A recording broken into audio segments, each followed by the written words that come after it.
Alors, est-ce qu'il y a des critères bien définis pour diagnostiquer un enfant hypersensible ou une personne même hypersensible, même si c'est pas un enfant d'ailleurs?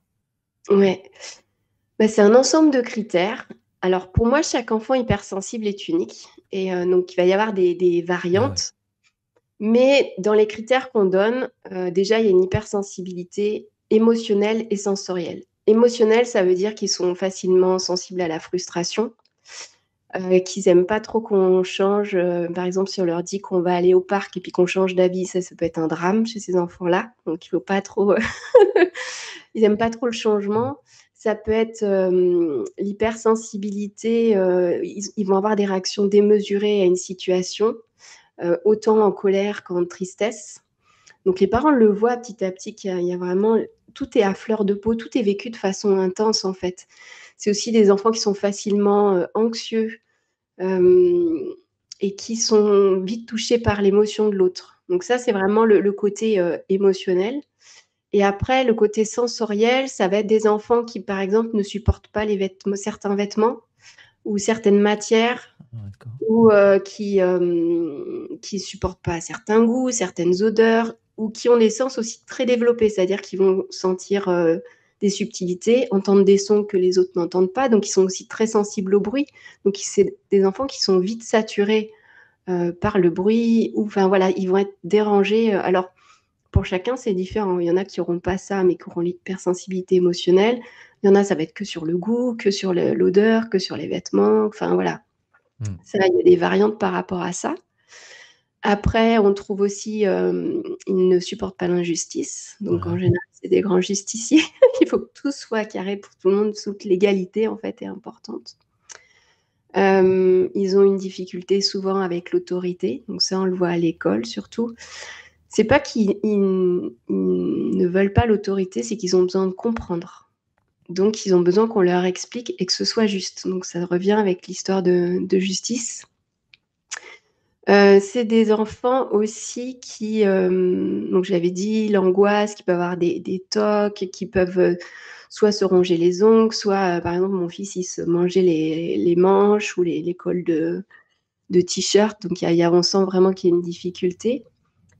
Et puis après, avec l'hypersensibilité, souvent, il y a de la précocité, le haut potentiel. C'est-à-dire qu'il y a en fait, c'est comme le système nerveux et le cerveau ne fonctionnent pas comme les autres, on va dire ça comme ça.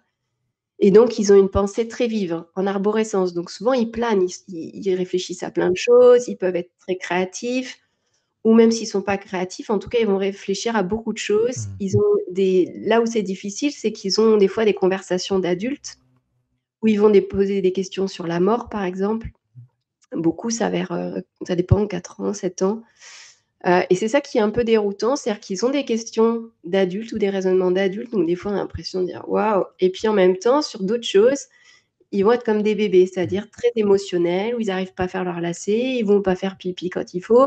Ouais, il y a ce décalage-là où on se dit waouh, en tant que parent, c'est hyper déroutant. Donc ça, on le voit surtout dans la précocité. Qu'est-ce qu'il y a d'autre comme critères? Et- Ah oui, ils sont très fatigables aussi, c'est-à-dire que comme ils saturent très vite, ouais. tout est vécu de façon intense, donc les émotions sont intenses. En plus, ils sentent celles des autres. Plus le cerveau qui carbure, ils sont très vite fatigables et donc irritables. Hmm, Voilà. d'accord.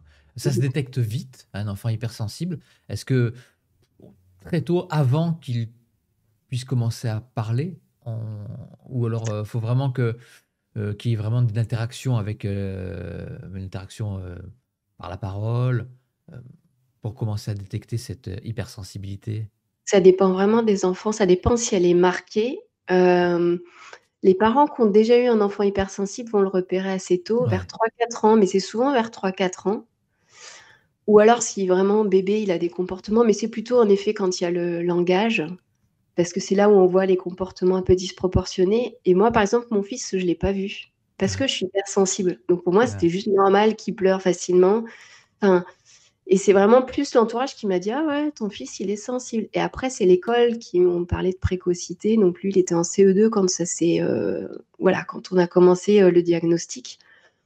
Mais bon, pour moi, c'était juste normal qu'il et souvent les parents, c'est ça, c'est-à-dire que ils le repèrent pas et quand ils repèrent moi, quand je parle des enfants hypersensibles, souvent, les parents se rendent compte qu'ils sont hypersensibles. Parce qu'il y a Mmh. toujours un parent hypersensible quand il y a un enfant hypersensible, Ah ouais. avec le haut potentiel.